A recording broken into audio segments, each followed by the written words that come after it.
સુરત શહેર સમસ્ત આદિવાસી સમાજ દ્વારા સંયુક્ત રાષ્ટ્રસંઘ ઘોષિત 9 ઓગસ્ટ વિશ્વ આદિવાસી દિનની ઉજવણી ભવ્ય રીતે યોજાઈ હતી.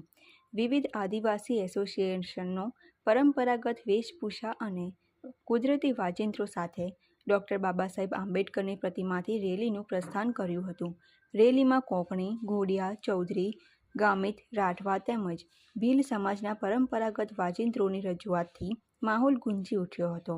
ડીજેનો ઉપયોગ કર્યા વિના માત્ર કુદરતી વાજિંત્રોના લય અને સૂરથી રેલી આગળ વધી હતી.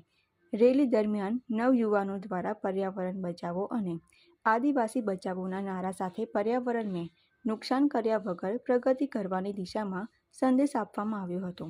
સમાજના હક અને અધિકારો અંગે જાગૃતિ લાવવા માટે જુદા જુદા હેન્ડ બેનરો પ્રદર્શિત કરાયા હતા.